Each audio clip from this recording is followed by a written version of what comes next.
Hey everybody, Felix Stoffelbaker here. Wanted to make a video because in wake of the Silicon Valley Bank collapse, a new generation of financial professionals are learning about fractional reserve banking. And what these people are coming to find out is that all banks are one bank run away from failing.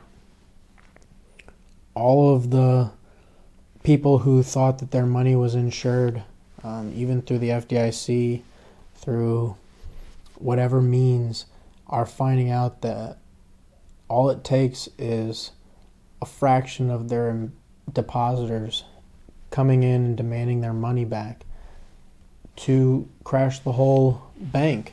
And they're not set up to be able to withstand that. But when it does happen, like right now, it's being controlled in a way that can be used for Operation Choke Point 2.0, and to be able to cut off the exit and on-ramps for crypto from fiat. They're also learning that most of the big banks will get a bailout.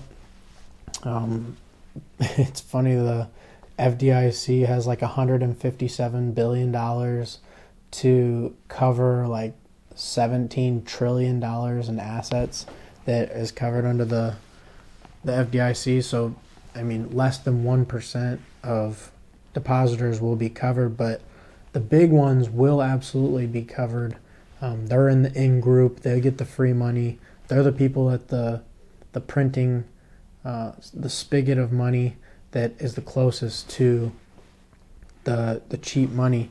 And those people always get a bailout, and they always get tipped off. And we see that happening time and time again. Meanwhile, the depositors, the people who end up losing all their money, may get it insured and guaranteed, but it's going to be used to facilitate central bank digital currency and get you to sign on to that, which would give up your rights as a whole. They're also learning that money printing is forever. They tried to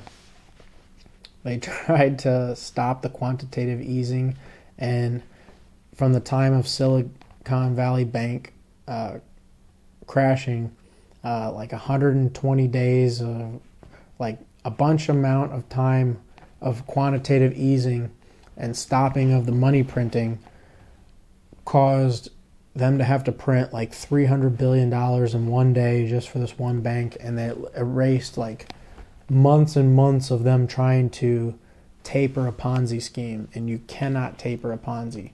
So they were trying to slow the money printing down over time, and when the bank collapsed, they had to print a ton of money to ensure all that was good, and it caused, basically a reverse of their last ton of time trying to ease the flow of money.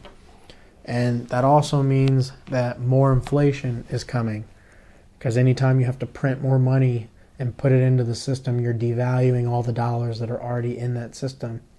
And it's just going to get worse and worse and more extreme, to the point of hyperinflation, and we're already experiencing some of that. Prices are up so much. Everybody knows when they go to the store, they're paying more for groceries, they're paying more for food, they're paying more for gas. Everything's gone up. And that's a direct result of the Fed printing money and devaluing all the dollars that you already have. And the last thing that these people are learning is that Bitcoin is the only true scarce asset. It's the only thing that can compete and really win against this attack on your purchasing power, on your time, on your labor value, on what you have in your wealth. It's the only thing that can stop the bleeding.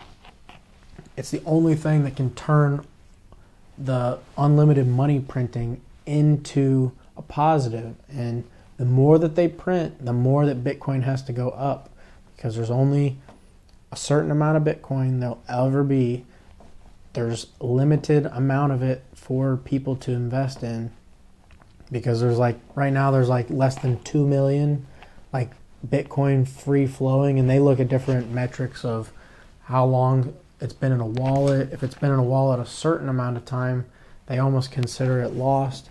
But there's other times where they can determine that it's somebody holding for a very long time.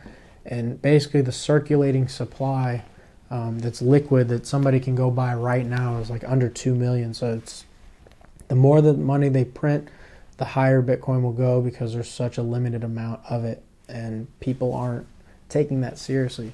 But all these lessons are being learned the hard way, and people are getting a crash course in economics whenever that type of stuff happens. And yeah, they're just not ready for that. It's a blindside in addition to all the other nonsense people are trying to deal with. They're trying to fight and argue and deal with politics. On the other side of it, they're being attacked at the most fundamental level, at their money. And once that goes, I mean, the whole civilization goes. They were clipping coins back in the Roman times, and it caused everything to collapse. And so it's no different now. They're devaluing the dollars and making it harder to earn a living. The only answer is Bitcoin. But everyone has to learn it, and everyone gets Bitcoin at the price they deserve. And, you know, that'll be whatever, however long it takes them to be able to get it. So I just want to put that out there. Stoffel Baker out.